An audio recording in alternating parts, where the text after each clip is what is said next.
만나면 좋은 친구 MBC.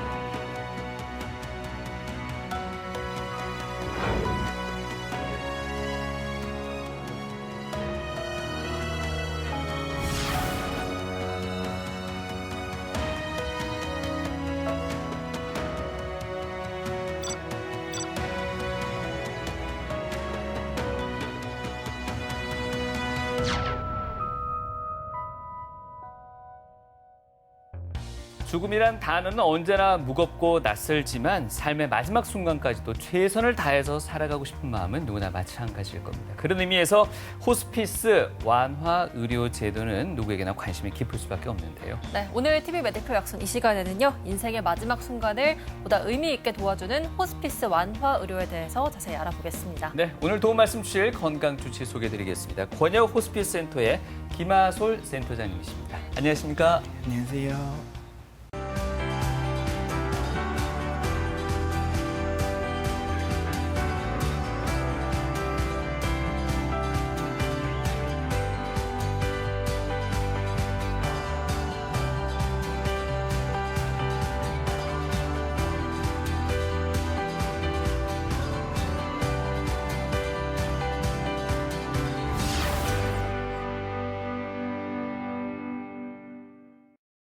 네, 호스피스 완화 의료 들어는 봤지만 아직은 좀 생소하다 하시는 분들도 많으실 텐데요. 그렇죠. 네, 먼저 호스피스 완화 의료의 개념부터 시청자분들께 설명해 주시면 좋을 것 같습니다. 호스피스는 어원이 이렇습니다. 라틴어의 호스페스라는 말과 호스피툼이라는 말에서 시작되었다고 하는데요.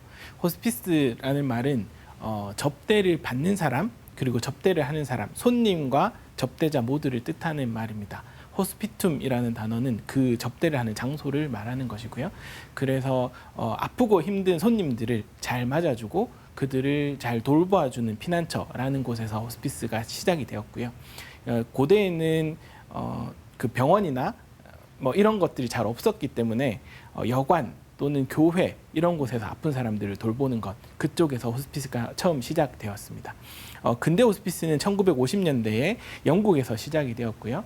마약성 진통제를 사용하면서 환자들의 고통을 줄여주고자 하는 시도로 시작이 되었고 1960년대에 호스피스의 어머니라고 불리는 시슬리 선더스라는 의사 선생님이 그 본격적인 이 체계적인 호스피스 서비스를 시작을 하였습니다. 호스피스의 개념에 대해서 조금 헷갈려 하실 수 있어서 우선 정의에 대해서 말씀을 드리겠습니다. 환자의 생존 기간이 몇 개월 정도 이내로 예상이 될 때 그 환자가 받을 수 있는 전문 치료라고 정의를 하고 있고요. 그 전문 치료는 환자 자신이 삶의 통제권을 유지를 하면서 편안하고 존엄하게 살고 그리고 자신만의 방식으로 죽음을 준비하면서 지지받는 느낌을 받을 수 있도록 하는 것이라고 정의를 하고 있습니다.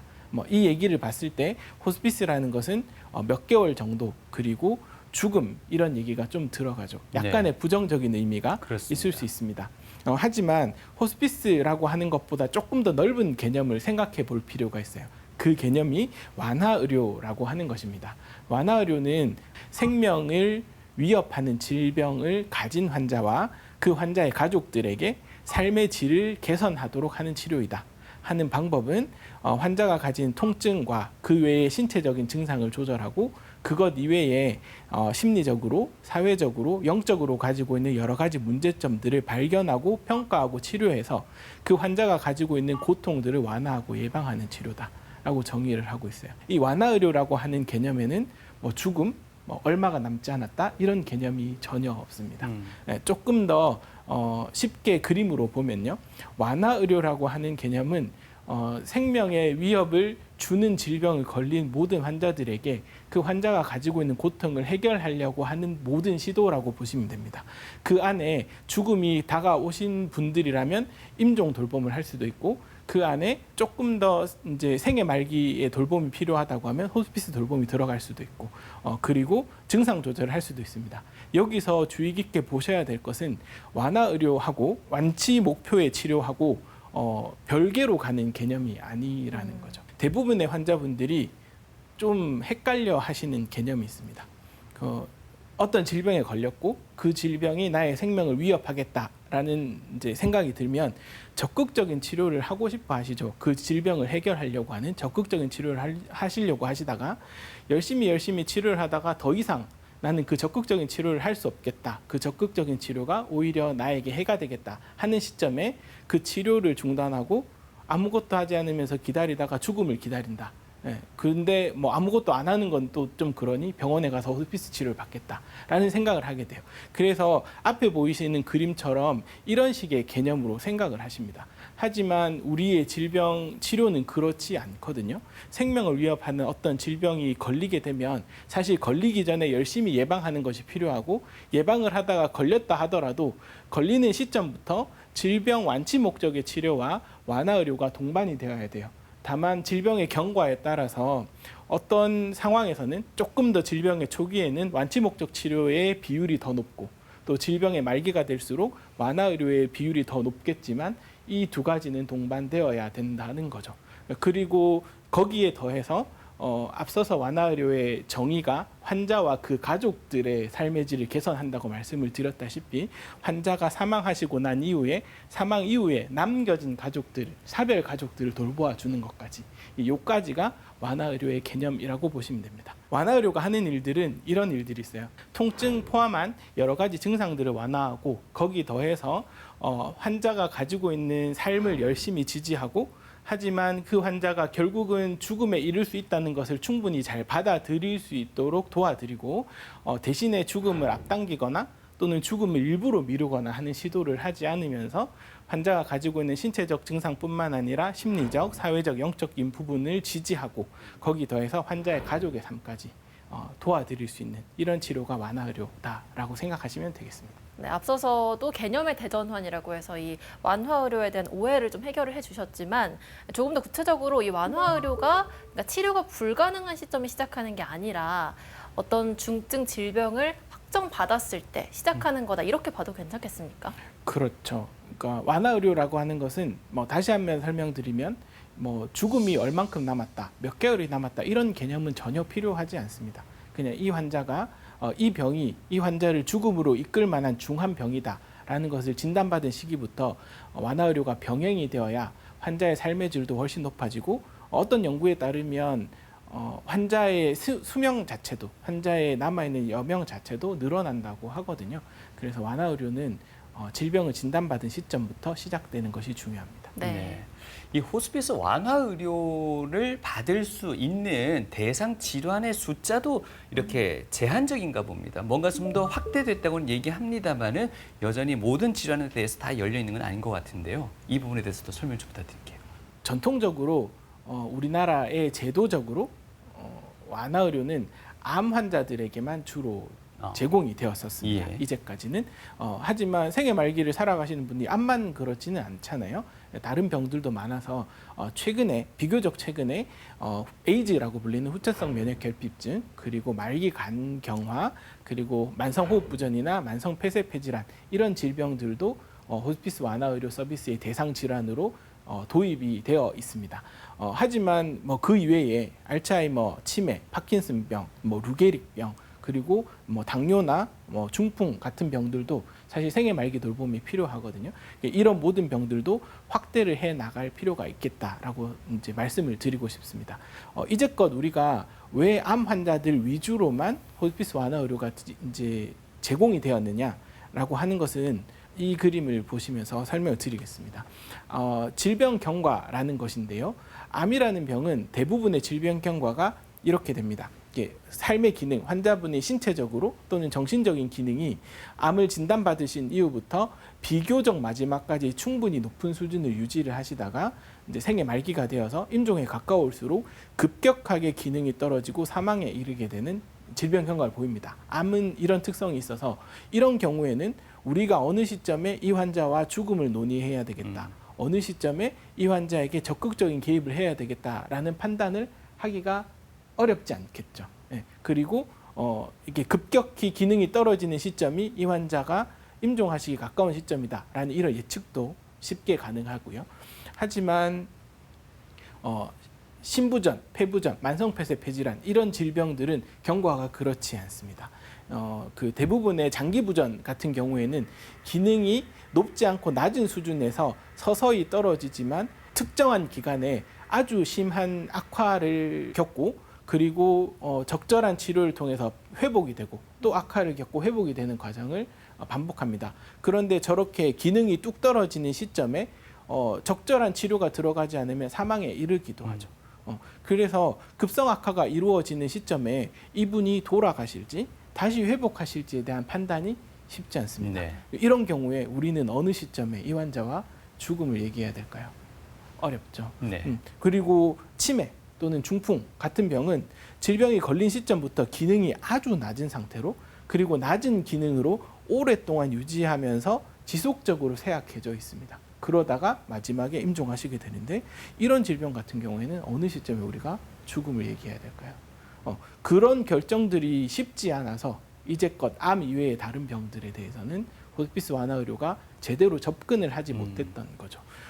그런데 중요한 건 이런 분들도 임종하시고 이런 분들도 높은 삶의 질을 유지하시면서 살아가실 필요가 있다는 거죠. 네, 그렇기 때문에 이런 질병들에 대한 호스피스 완화 의료에 대한 수요가 높아지게 되고 그러면서 점차 질병들을 확대해 나가고 있는 중입니다. 성인과는 좀 다르게 소아들도 호스피스 완화 의료 서비스의 대상이 됩니다.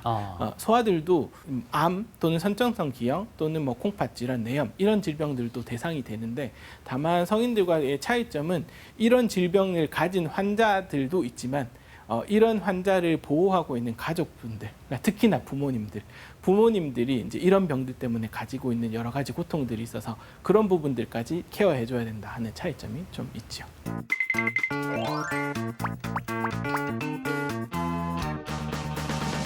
고령화 시대를 맞이하여 호스피스 치료, 완화 치료에 대한 관심이 부쩍 높아지고 있는 건 사실입니다. 교수님, 실제로 호스피스 병동에 찾아오는 많은 환자분들이나 혹은 보호자분들의 그 호스피스에 대한 인식, 이건 많이 높은 편이죠. 병원에 찾아오시는 분들은 호스피스가 어떤 것인지도 알고 찾아오시는데 우리나라 사회 전반적인 인식들은 그렇게 좋은 편은 아니죠. 아, 그렇군요. 그래서 저희들이 시민분들은 호스피스라는 걸 어떻게 생각하고 있는지 이야기를 한번 담아봤거든요. 화면으로 한번 만나보시죠. 네, 요즘 나이 많은 어르신들이 호스피스 의료에 관심이 많으시더라고요. 말기암 환자들의 고통을 줄여주는 완화 의료라고 들었어요. 신체뿐만 아니라 환자의 마음까지 살펴주는 그런 의료로 알고 있어요. 호스피스는 들어봤는데 잘 모르겠어요. 말기암 환자에게는 너무너무 꼭 필요한 구원의 손길과 똑같은 그런 중요한 곳이에요. 교수님, 호스피스 의료는 말기암 환자들만 받을 수 있다고 하던데 사실인가요? 아닙니다. 우리나라에서 이루어지고 있는 호스피스 서비스는 세 가지 유형이 있습니다. 입원형, 가정형, 자문형. 그중에서 입원형 호스피스 서비스는 말기암 환자만 이용할 수 있고요. 나머지 가정형, 자문형 호스피스 서비스는 말기 진단을 받으신 다른 병들도 이용하실 수 있습니다. 호스피스는 라틴어로 손님이라는 뜻을 가지고 있다고 하는데요. 손님이 여행 도중 휴식을 취하는 곳, 성지 순례자들이 휴식을 취하는 곳, 이런 의미도 있어서 휴식이라는 뜻도 있는데요. 이런 휴식의 의미로 이번 질문이 있습니다를 통해서요, 호스피스에 관한 오해와 진실 그리고 궁금증까지 한 번에 알아보도록 하겠습니다. 선생님, 의식이 없거나 의사소통이 안 되는 지경까지 간 우리 환자분들은 호스피스 치료를 받을 수 없다, 이런 이야기가 있더라고요. 진짜 받을 수 없는 건가요? 아닙니다. 의식이 없는 환자분들이나 임종에 가까우신 분들도 호스피스 서비스를 이용하실 수 있습니다. 하지만 호스피스 치료의 목표가 환자분들이 살아있는 동안에 삶을 잘 마무리하실 수 있고 잘 살 수 있도록 하는 것이 목표이기 때문에 의식이 없으시거나 임종에 너무 가까우신 분들은 우리 호스피스 서비스를 충분하게 이용하시지 못하는 면이 있죠. 그래서 말기 진단을 받으시고 호스피스 치료의 대상이 되시는 분들이라면 의식이 떨어지시기 전 또는 임종에 너무 가까우시기 전에 조금 일찍 호스피스 서비스를 접하신다면 훨씬 더 좋은 삶을 살아가실 수 있을 거라고 생각합니다. 조금 빠른 결정이 필요하겠군요. 그렇죠. 결정을 빨리 하시고 빨리 호스피스 서비스에 만나시면 좋을 것 같습니다. 선생님, 이번에 궁금한 점은요, 호스피스 치료에 많은 사람들이 이런 이야기합니다. 가정형 호스피스는 입원형 호스피스보다 사실 그 효과나 체계적으로 관리되지 않기 때문에 별로다라고 말하시는 분 많거든요. 사실인가요? 아닙니다. 환자분이 먹는 약 또는 뭐 붙이는 약 이런 것들로 충분히 관리가 가능하다면 저희가 방문해 가면서 환자분들을 상담하고 환자분들의 상태를 살펴주는 것이 환자분들한테 굉장히 큰 도움이 될 수 있거든요. 임종에 가까울수록 집에서 계시면서 집에서 삶을 마무리하고 싶어 하시는 분들도 굉장히 많으시기 때문에 가정형 서비스를 받으시는 분들이 굉장히 좋아하십니다. 이게 체계적인 관리도 가능하고 환자분들의 만족도가 높은 그런 유형이라고 보시면 됩니다. 가정용 호스피스 치료를 받게 되면 사실 테라피형 여러 가지 프로그램이 있지 않습니까? 네네. 이런 것들은 조금 못 받겠네요. 아니요. 저희가 병동에서 운영하는 여러 가지 프로그램들도 직접 집으로 가서 할 수 있거든요. 호스피스 서비스에 포함되는 프로그램들이나 또는 뭐 복지사 선생님의 상담 또는 간호사의 상담, 의사의 상담 모든 서비스들을 다 받으실 수 있습니다. 의료 지원만 받는 게 아니고 다양하게 프로그램을 지원받는군요. 네, 그렇습니다. 네, 호스피스에 관한 궁금증 질문 있습니다를 통해서 만나봤습니다. 이제는 삶의 질 못지않게 죽음의 질도 참 중요시하는 시대가 된 것 같아요. 센터장님께서는 환자들과 가장 가까운 곳에서 함께 생활하고 계시는데 말기 질환 환자분들의 일반적인 임종의 모습은 어떠한지도 궁금합니다. 일반적인 임종 과정은 의식이 떨어지고 기력이 없어지고 반응이 없어지고 호흡이 떨어지고 심장이 서서히 멈추면서 사망에 이르게 되는데요. 때때로 말기 선망이라고 하는 굉장히 힘든 과정을 거치시는 분들도 있습니다. 그 소리를 지르거나 환각을 보거나 또는 어떤 분들 경련을 하기도 하고 이런 힘든 임종 과정을 거치는 분들도 적지 않아서요. 그런 힘든 임종 과정을 거치는 환자분들도 굉장히 고통스럽지만 그 곁에서 임종을 지키고 있는 가족분들의 고통도 굉장히 크기 때문에 저는 임종 과정에서 할 수 있으면 환자가 편안하게 계실 수 있도록 그렇게 해드릴 수 있도록 최선을 다하고 있습니다. 네, 환자의 고통도 줄여주고 또 가족의 고통은 물론이고 가족들의 그 삶의 질도 조금은 더 높일 수 있는 그것이 바로 이제 호스피스 완화 의료인 같은데요. 그러기 위해서는 여러 분야의 협진 체계가 분명 필요할 것 같습니다. 어떤 분들이 함께 하십니까? 네, 그렇죠. 완화 의료는 의사 혼자서 또는 간호사 혼자서 할 수 있는 일이 아닙니다. 네. 그래서 완화 의료는 대부분 팀으로 이루어지고요. 완화 의료팀은 일단 의사 그리고 간호사, 사회복지사, 자원봉사자, 성직자 이렇게 구성이 되어 있습니다. 먼저 의사는 완화 의료팀의 중추적인 역할입니다. 이 중추적인 역할은 제가 이 강의 자료를 만들어서 이제 의사가 중추적이라고 얘기를 하지만 네. 어쨌든 치료의 방침을 결정하고 계획을 세우는 데 있어서 의사는 되게 중요한 역할을 하기 때문이죠.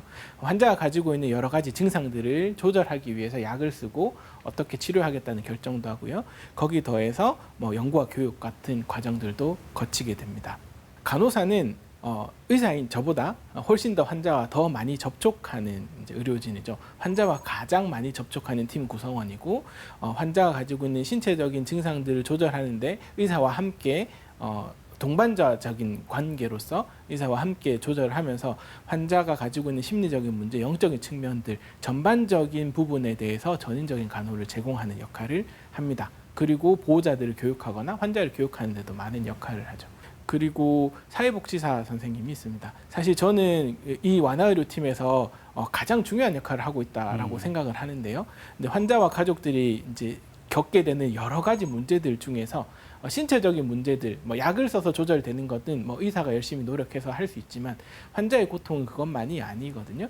그래서 환자가 갖고 있는 개인적인 사회적인 문제들을 잘 관리할 수 있도록 도와드리는 역할을 하고 있고 환자의 경제적인 문제들 이런 것들을 할 수 있으면 사회 자원들과 연결시켜 드릴 수 있도록 노력하는 그런 일들도 하게 됩니다. 성직자 분들도 있어요. 완화의료의 정의 중에서 영적인 고통도 덜어드린다.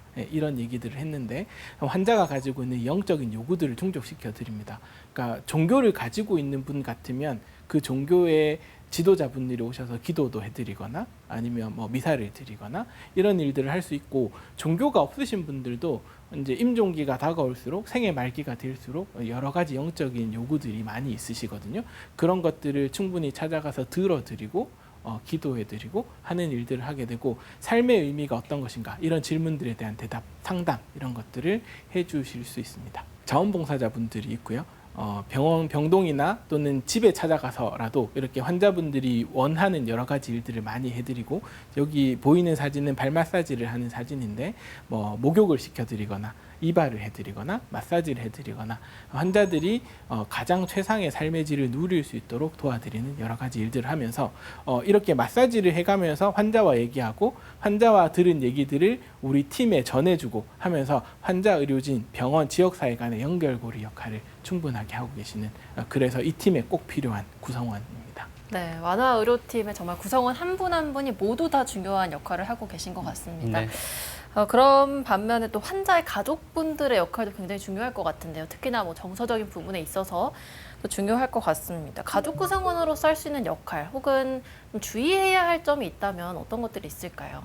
가족의 지지 굉장히 중요하죠. 이게 생애 말기를 살아가시는 분들을 많이 보다 보면 이 생애 말기에 정말 지지받을 수 있는 가족이 있다는 것이 큰 축복이다라는 걸 많이 느끼게 됩니다.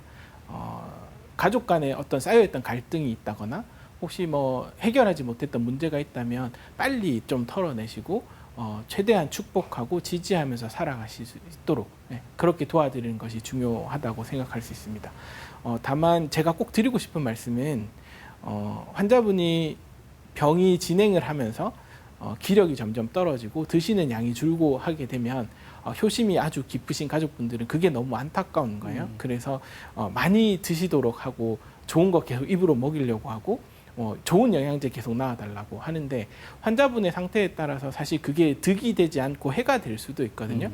그래서 의료진의 판단에서 이 환자분은 지금은 금식하는 것이 좋겠다, 지금은 영양제를 안 쓰는 게 좋겠다라고 얘기하면 굉장히 크게 실망하시고 어떤 분들은 아주 강하게 그래도 우리 아버지에게 좋은 영양제 달라, 먹여달라 요청하십니다. 아무리 설득해도 잘 안 돼요. 저는 그것을 큰 효심으로 생각하기는 하지만 그것이 환자분에게는 크게 도움이 되지 않습니다. 질병의 경과를 잘 이해하고 지금 상황에서는 적극적인 항암 치료를 하는 것이 좋지 않다, 지금 상황에서는 적극적인 영양 지원하는 것이 좋지 않다라는 의사의 판단이 있다면 좀 믿고 따라와 주시는 것이 환자분의 고통을 덜어드리는데 훨씬 더 좋다라고 말씀을 드리고 싶습니다. 실제 그 생애 마감을 나는 집에서 하겠다, 내지는 돌봄 치료가 가능한 병원에서 하겠다. 환자들마다 내지는 또 가족들마다 가정 환경마다 또 여러 가지 변수들에 따라서 다양할 것 같습니다. 이 호스피스 완화 의료의 어떤 종류도 다양하게 준비되어 있지 않을까 싶은데요. 네, 국내에서는 호스피스 완화 의료 서비스가 이렇게 4가지 서비스의 유형이 되어 있습니다. 입원형 호스피스, 입원해서 하는 것, 가정형 호스피스, 자문형 호스피스, 소아청소년 완화 의료 이렇게 되어 있습니다. 예, 보시면 3가지 유형은 호스피스라고 되어 있고요. 소아청소년은 완화 의료라고 되어 있습니다. 네. 공식 명칭이 이런데 소아청소년을 완화 의료라는 명칭으로 붙인 이유는 그 질병을 진단받은 순간부터 완화 의료가 병행되어야 되겠다 하는 것을 담은 의미에 더해서 호스피스라고 하는 말이 주는 무게감, 그 무게감을 환자와 가족들이 견디기엔 사실 굉장히 힘들거든요. 그런 점들을 고려해서 소아청소년에는 완화 의료라는 이름으로 붙여두었습니다. 네. 하나씩 설명을 드리면 입원형 호스피스는 환자와 그 가족들이 입원한 병원에서 이제 제공이 되는데 현재까지 우리나라 제도상 말기 암 환자만 입원하실 수 있습니다. 현재는 그렇게 되어 있고요. 서비스 내용은 평가하고 계획하고 상담하고 증상 조절하고 심리사회적인 돌봄들을 하게 되는 그런 서비스를 제공하고 있고요. 저희 칠곡 경북대학교 병원의 입원실 그리고 이제 여기서 이제 생일 파티를 해주었던 사진입니다.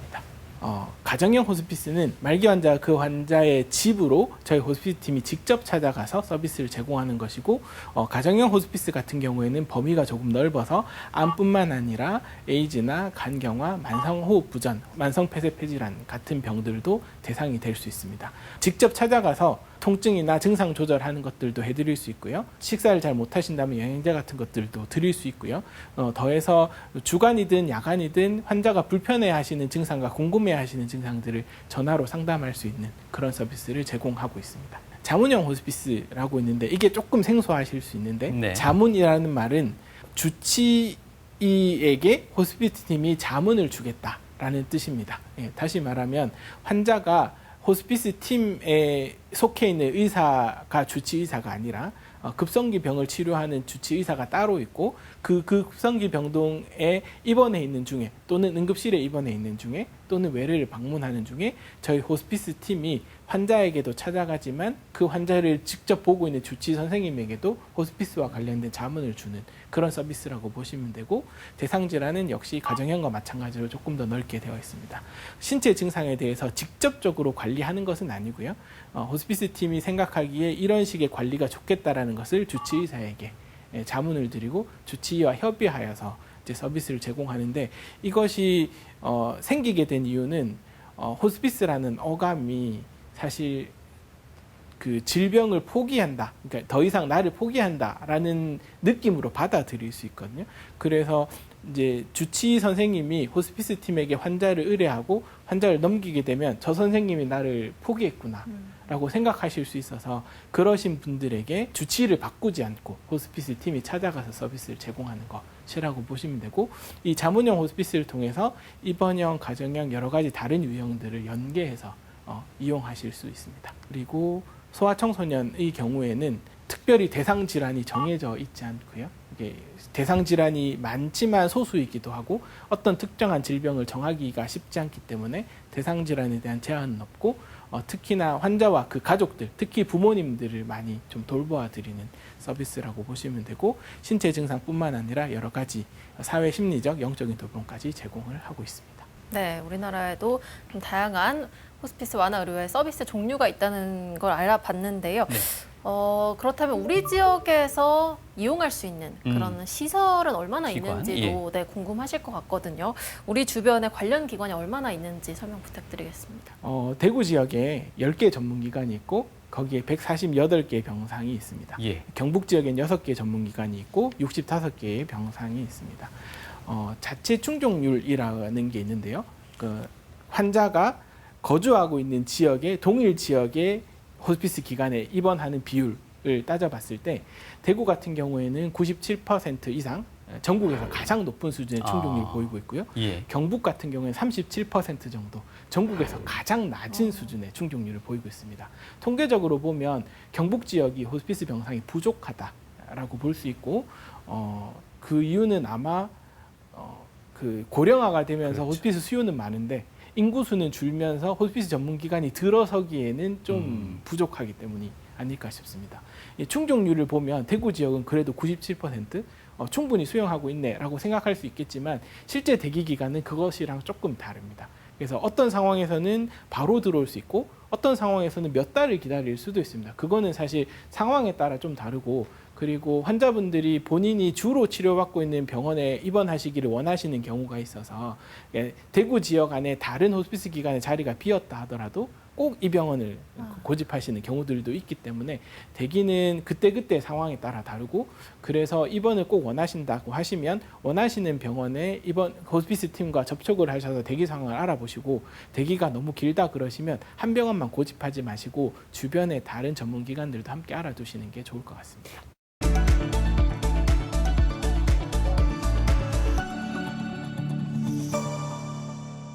대구 북구에 위치한 권역 호스피스 센터. 약 20명가량의 환자들의 삶이 모여있는 곳이다. 호스피스 완화의료 센터는 병의 말기를 진단받으신 분들이 이제 생의 말기를 살아가시는 동안에 불편해하시는 증상들을 조절하고 삶의 질을 높이는 치료를 받는 그런 곳입니다. 기력 없는 거는 그냥 우리가 요 수액도 쓰고 영양제도 쓰고 하지만 식사를 잘 하셔야 돼요. 밥 먹기 힘드시겠지만 어쨌든 밥을 잘 안 먹으면 힘들다. 식사를 잘 하셔야 기력 나는 거는 밥 잘 먹는 게 중요합니다. 앞으로 남은 생의 마지막 페이지를 더욱 의미 있게 보내는 일. 호스피스 완화 의료센터의 하루는 어떻게 흘러갈까? 환자분들마다 다양하게 계시는데요. 컨디션이 좀 좋지 않으신 분들은 하루 종일 누워 계시기도 하고, 컨디션이 괜찮으신 분들은 뭐 운동을 하시기도 하고, 병동에서 운영하는 여러 가지 프로그램들에 참여도 하시고, 뭐 의사도 만나고 간호사도 만나면서 그렇게 잘 지내고 계십니다. 프로그램 강사님이 오셔서 하는 월요일에는 미술요법, 수요일에는 원예요법, 금요일에는 아로마요법이 있습니다. 이 중에서도 수요일날 하는 원예요법, 꽃을 이용해서 저희 생화로 하거든요. 그 프로그램을 제일 많이 좋아하십니다. 오늘은 생화를 이용해 직접 내 손으로 작은 화분을 만들어 보는 날. 일상을 괴롭힌 통증과 고통에서 잠시 벗어나 싱그러운 꽃이 주는 삶의 활력을 느껴보는 지금. 환자와 의료진은 1분 1초의 매 순간까지도 의미 있는 하루를 만들어가기 위해 최선을 다한다. 저희 환자분들이 원예요법을 참석하고 나시면 살아있는 꽃을 보고 이제 향기를 맡으니 통증이 조금 줄어드는 것 같고 마음의 위로가 된다고 많이 말씀을 하십니다. 그리고 또 보호자분들도 잡생각을 조금 잊어버리고 힘들었던 마음을 똑같이 위로받았다고 많이들 말씀하십니다. 이들에게 죽음이란 오롯이 혼자 짊어져야 할 고독의 길이 아니다. 인생의 마지막 여정을 함께 나누고 동행하는 것. 그것이 호스피스 의료의 진정한 의미다. 제가 호스피스 관련해서 학생들이나 아니면 일반인들한테 강의를 할 때 늘 쓰는 말이 있는데 호스피스는 잘 사는 곳이다라고 표현을 하거든요. 남아있는 환자분의 삶이 얼마가 될지는 모르겠지만 남아있는 삶을 최대한 잘 살 수 있도록 도와주는 곳이 호스피스다. 저는 그렇게 생각합니다. 삶의 마지막 순간에서도 평온함을 느끼고 인간으로서의 존엄을 유지하도록 돕는 일. 호스피스 의료팀은 앞으로도 언제나 환자의 마지막 순간을 함께할 것이다. 호스피스는 죽음이라는 얘기를 뗄 수는 없지만 필요한 모든 치료를 다 하면서 환자분이 남은 삶을 잘 사실 수 있도록 도와주는 곳이 호스피스여서 죽음이라는 것과 연관지어서 부정적으로 생각하실 필요는 없고 그래서 삶을 잘 마무리할 수 있는 것을 도와드린다. 그런 곳으로 생각하셨으면 좋겠습니다.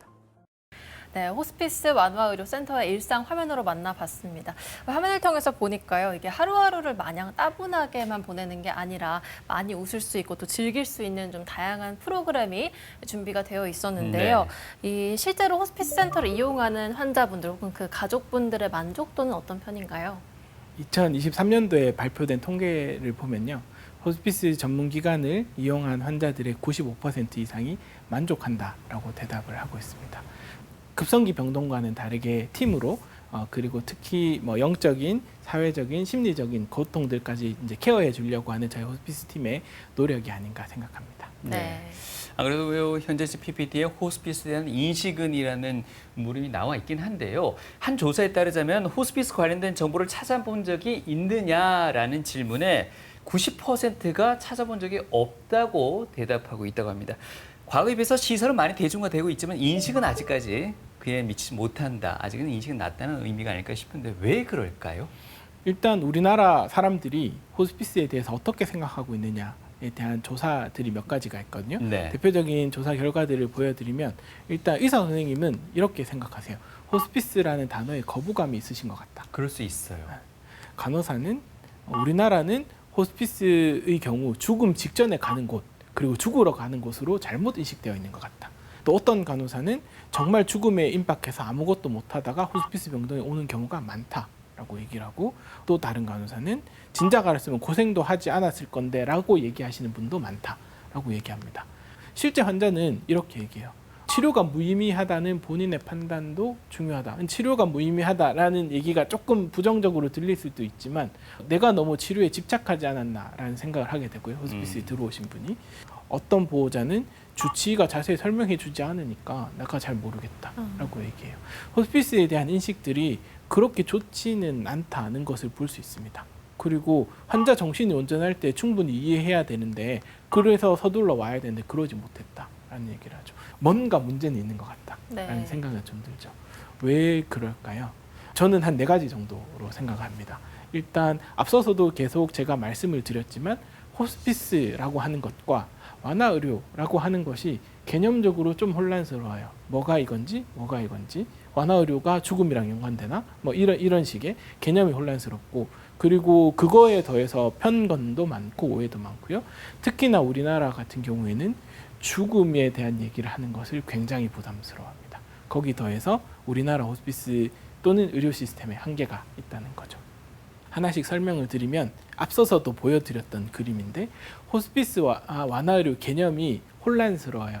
이런 관점으로 질병 치료를 이런 관점으로 바라보면 적극적인 의료 서비스를 열심히 하다가 어느 시점에 호스피스 돌봄을 시작하게 된다라고 하면 이 멈추는 요 경계의 시간 이 경계의 시간을 말기라는 진단을 받았다는 시점이 되게 되고, 그러면 말기라는 인식이 결국은 치료의 중단으로 인식이 됩니다. 나를 포기한 건가라는 생각을 하게 되는 거죠. 좋지 않겠죠. 거기 더해서 말기를 진단받게 되면 나는 죽는 건가 라는 생각이 들게 됩니다. 그러면서 호스피스 이용이 굉장히 꺼려지게 되는 거죠. 저쪽은 정말 치료를 중단하고 죽으러 가는 곳이라고 인식이 되게 되는 거죠. 말기의 개념도 사실 조금 혼란이 있습니다. 우리나라에 법이 있거든요. 연명의료 결정법이라고 있는데, 말기 환자란 적극적인 치료에도 불구하고 근원적인 회복 가능성이 없고 점차 증상이 약화되어서 수개월 이내에 사망할 것으로 예상되는 진단을 받은 환자라고 법에 나와 있습니다. 근데 우리나라 호스피스 서비스를 이용을 하려면 말기 환자라는 진단을 받아야 돼요. 법에 수개월 이내에 사망할 것으로 예상되는 진단을 받는 자라고 되어 있으니까 정말 죽음이 가까워져 있는 거죠. 사실 이제 요 얘기는 법에 적혀져 있지만 수개월 이내에 사망이라는 것에 포커스가 되어 있진 않아요. 그러니까 이 말기라는 개념은 결국 이 환자분이 이 병 때문에 임종하시겠다라는 뜻이지, 그 임종이 꼭 수개월 이내라는 뜻은 아니거든요. 다만 이런 것 때문에 좀 개념적으로 혼란스럽죠. 또 하나는 똑같은 연명의료 결정법에 이렇게 되어 있어요. 호스피스 완화 의료는 심리적, 사회적, 영적인 평가를 통해서 하는 것이 목적이다라고 하면서 호스피스 완화 의료의 약칭을 호스피스라고 불러요. 근데 아까 설명드렸듯이 호스피스는 정말 조금 죽음에 가까운 분들에게 접근하는 개념이고, 완화 의료는 그렇지 않은데 이 두 가지를 합쳐서 호스피스라고 부르다 보니 환자분들이 되게 혼란스러워하고, 그러면서 호스피스라는 개념을 더 어려워하고 더 접근하기 어렵다라고 생각을 하게 되는 거죠. 그럼에도 불구하고 아직 이 한국 사회에서는 이 죽음을 더 나은 죽음을 맞이하기보다는 죽음을 피해야 되는 존재로 생각을 한다거나 좀 금기시 여기는 어떤 사회적인 그렇죠. 분위기가 여전히 많은 것 같습니다. 네. 그래서 죽는 순간까지도, 마지막까지도 치료를 받고자 하시는 분들이 많으신 것 같은데 특별한 이유가 있을까요? 우리 한국 사회는 이런 것 같아요. 죽음은 금기입니다. 죽음이란 얘기를 내뱉으면 자식된 입장에서 아버지에게 죽음의 얘기를 하면 불효죠. 불효. 네, 특히 한국 사회는 그렇게 되어 있는 것 같아요. 실제 우리나라에서 이루어진 연구인데요. 본인이 말기 환자라고 가정할 때 나에게 말기라는 사실을 알려줬으면 좋겠다라고 대답한 게 90%예요.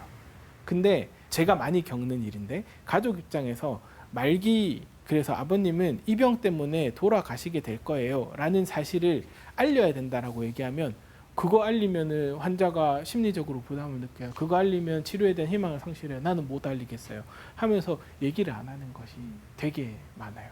이제 이러면서 사실 환자분이 그 죽음이라는 것이 부정적인 어떤 단어기 때문에 죽음이라는 얘기를 하지 못하면 환자분이 호스피스 또는 완화의료 안에 들어올 수가 없게 되거든요. 그러면서 완화의료 서비스의 이용이 많이 떨어지게 됩니다.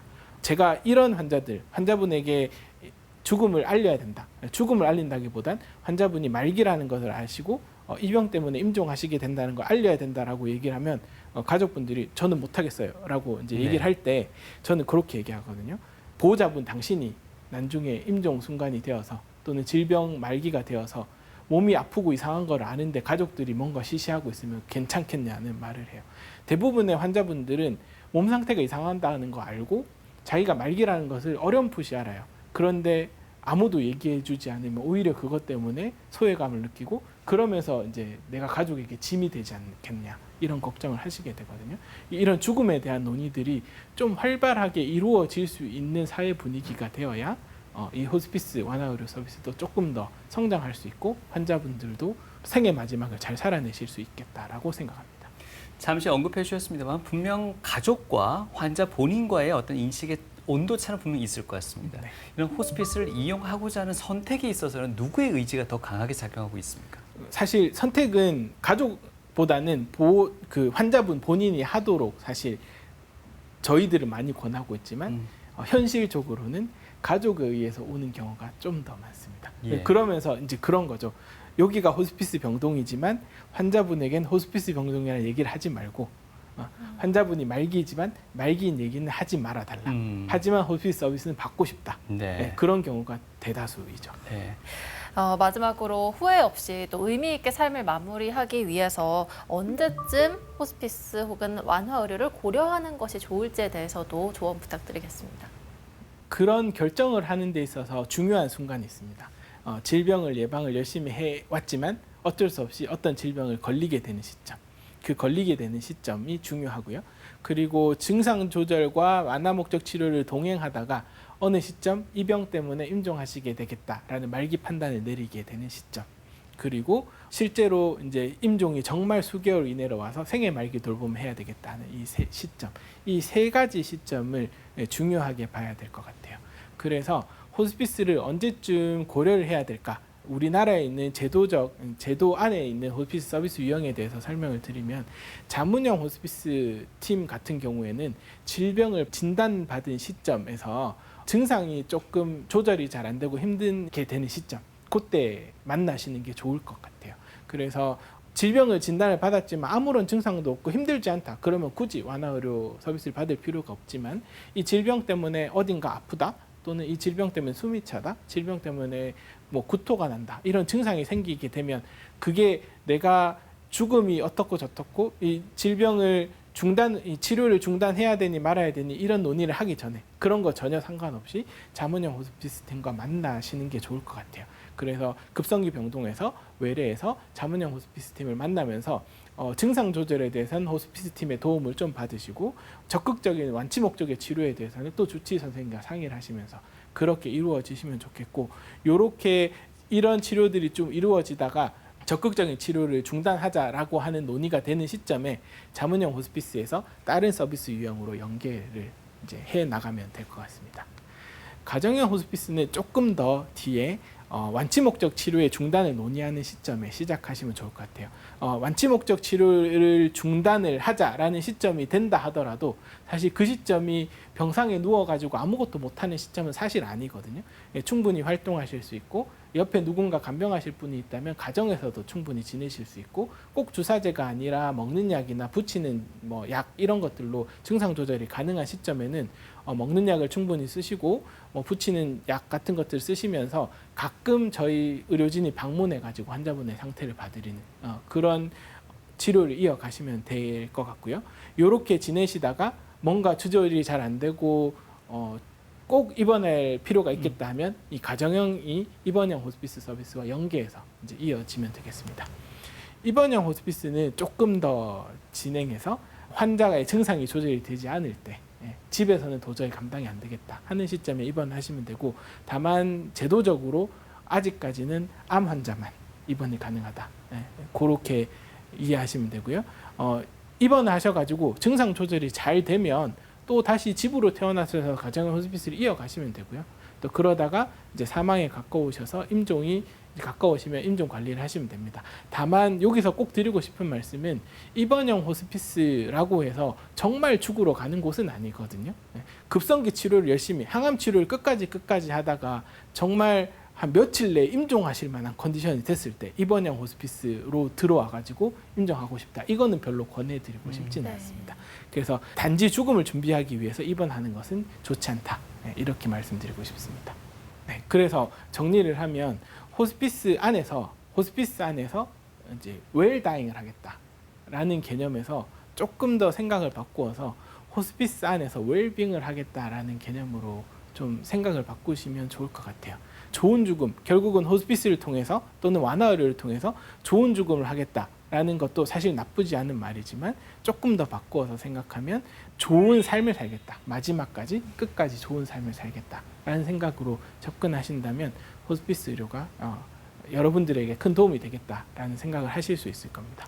마지막으로 보여드리는 이 사진은요, 제가 사실 다른 전문학회에 호스피스 관련된 강의를 준비하면서 그 학회에서 저한테 이런 의뢰를 했어요. 어떠한 시점에 호스피스에 의뢰가 가면 환자분한테 가장 도움이 될까?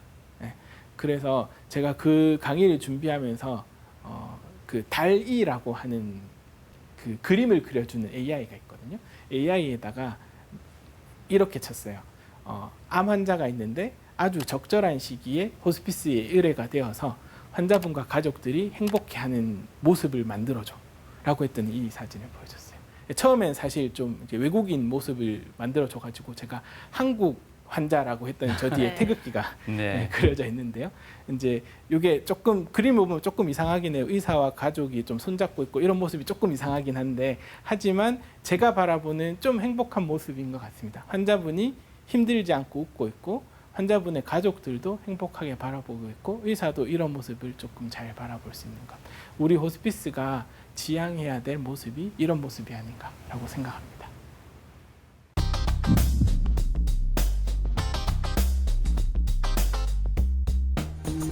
잘 먹고 건강하게 잘 사는 의미를 뜻하는 웰빙이라는 단어 다들 잘 알고 계실 거라고 생각이 드는데요. 요즘 들어서 이 웰빙 단어만큼 더 중요하게 떠오르는 컨텐츠가 있습니다. 바로 웰다행이라고 하는데요.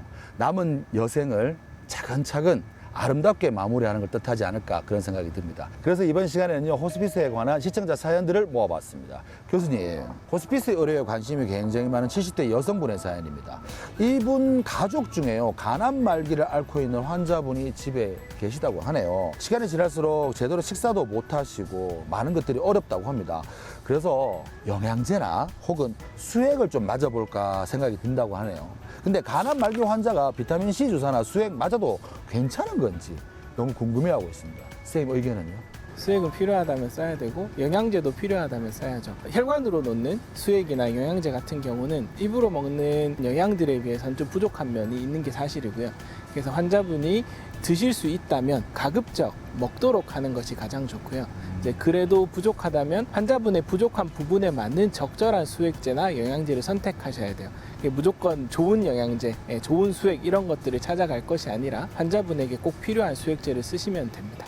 이번 사연은요, 췌장암 말기를 앓고 있는 어머니를 둔 아드님의 사연입니다. 암 발견 당시에요, 크기가 큰 편이라서 수술이 어렵다는 이야기를 들었던 모양입니다. 최근 들어 그래서 호스피스 의료의 도움을 좀 받아볼까 이 아들이 고민하고 있거든요. 그런데 주변에서 호스피스 병동에 입원하면 오롯이 진통제만 놓아준다고 가지 마라, 그냥 집에 계시는 게 낫다, 이렇게 이야기를 들었다고 합니다. 사실인가요? 진통제가 필요할 정도의 통증이 있으면 진통제를 써야죠. 진통제를 쓰지 않고 집에 있으면 훨씬 힘드실 테니까요. 호스피스 병동에서 진통제를 많이 사용하는 것은 사실이고 진통제가 굉장히 중요한 약제 중에 하나이지만 진통제만 사용하는 것은 아닙니다.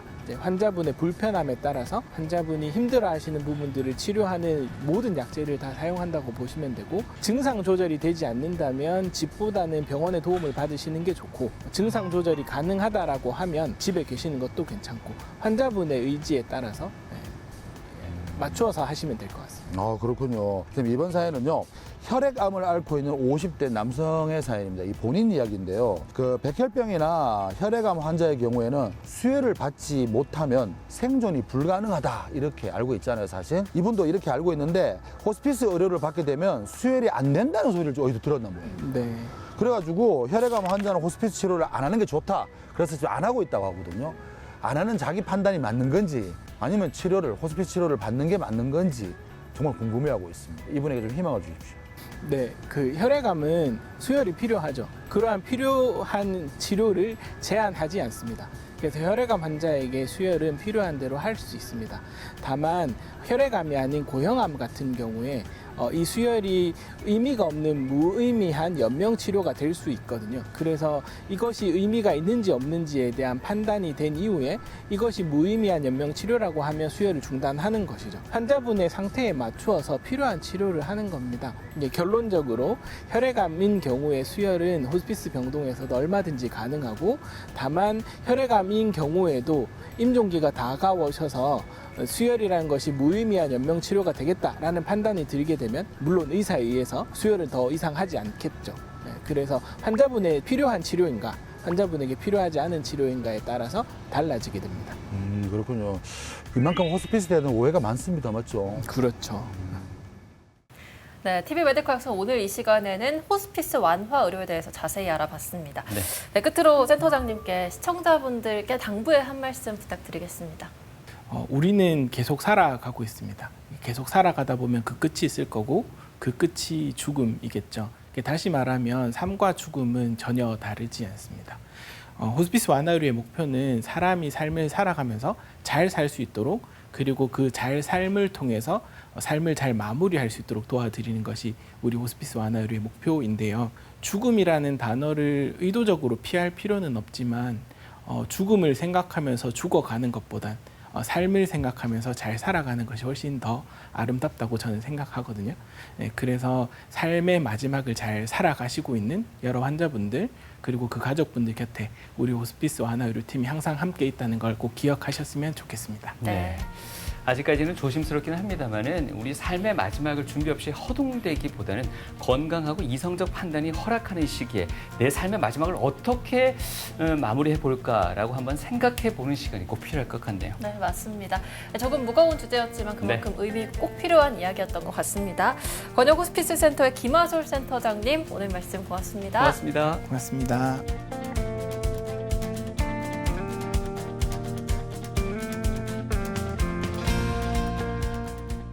지금 제가 하고 있는 연구들 중에서 주력으로 하고 있는 호스피스 분야의 연구는 생존기간 예측이에요. 그러니까 이 환자분이 결국은 이 병 때문에 돌아가신다는 건 사실이고, 근데 이분들이 지금쯤 시점부터 어느 정도 사실지를 예측하는 것이 환자들의 삶의 질을 높이는 데 굉장히 중요합니다. 다국적으로 환자의 데이터를 모으고 환자들의 생존 기간을 어떻게 좀 더 정확하게 분석할 수 있을까 하는 연구를 환자분의 삶의 질을 높이는 데 도움이 되겠다라는 생각을 가지고 하고 있고, 이제 그런 부분에서 최선을 다하고 싶습니다.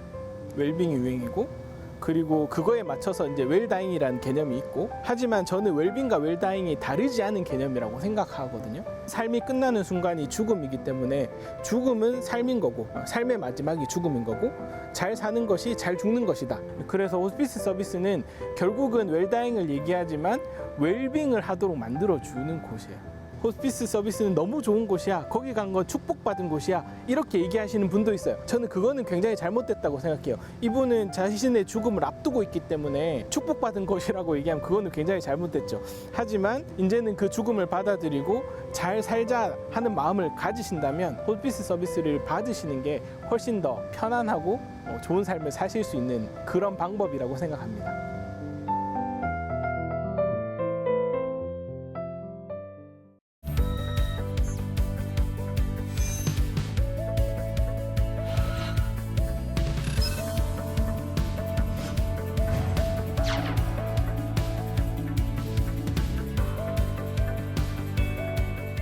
만나면 좋은 친구 MBC